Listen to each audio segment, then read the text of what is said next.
മക്കളെ, ആദ്യം തന്നെ എല്ലാവർക്കും ഞാൻ നന്ദി അറിയിച്ചുകൊള്ളുകയാണ്. ബിക്കോസ് ആദ്യമായിട്ടാണ് വളർന്നു വരുന്ന ഒരു കോണ്ടന്റ് ക്രിയേറ്റർ എന്ന രീതിക്കായിരിക്കാം ഒരുപാട് മെസ്സേജ്, ഒരുപാട് മെൻഷൻസ്, ഒരുപാട് വിഷസ് കുറേ ഉണ്ട്. കുറെ കോള് വന്നിട്ടുണ്ടായിരുന്നു, കുറെ ഞാൻ അറ്റൻഡ് ചെയ്തിട്ടില്ല, സോറി ഫോർ ദാറ്റ്. കുറെ പേർക്ക് ഞാൻ റെസ്പോണ്ട് ചെയ്തിട്ടില്ല, എല്ലാവർക്കും ഞാൻ റിപ്ലൈ ചെയ്യുന്നതായിരിക്കും. മറ്റൊന്നല്ല, I'm just completed 25 years.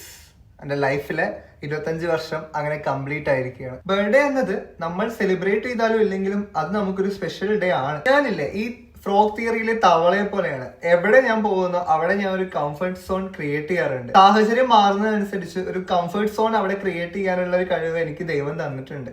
അതുകൊണ്ട് തന്നെ പ്രിയപ്പെട്ടവർ നമുക്ക് എവിടെ പോയാലും ഉണ്ടാവും. എനിക്കും എൻ്റെ ലൈഫിൽ അത്രയും മറക്കാനാവാത്ത കുറേ ഫ്രണ്ട്സ് ഉണ്ട്. എന്നാൽ അതിലും ചുരുക്കം കുറച്ച് പേരുണ്ട് ഞാൻ കുറച്ച് മാറ്റി വെച്ചിട്ടുള്ളവർ.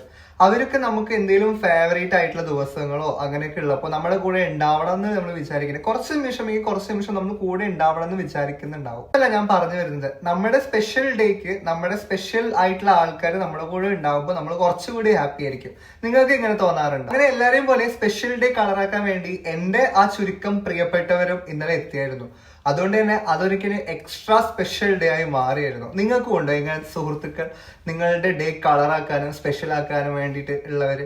നമ്മൾ കാണുന്നില്ല, ഡെയിലി സംസാരിക്കുന്നില്ല, ഒരു ചാറ്റ് പോലും ഇല്ല, എന്നാലും അവര് ആ ഒരു കംഫർട്ട് സോണിലുള്ള കുറച്ച് പേര് നമുക്ക് എന്നും പ്രിയപ്പെട്ടവർ തന്നെ ആയിരിക്കും. നമുക്ക് വേണ്ടി അവർ എവിടെയോ ഉണ്ടാവും. നിങ്ങൾക്കും ഇതുപോലെ ഫ്രണ്ട്സ് ഉണ്ടെങ്കിലേ അവരെ ഒരു കയറെടുക്കുക, എന്നിട്ട് കെട്ടി നിങ്ങളുടെ കൂടെ തന്നെ വെച്ച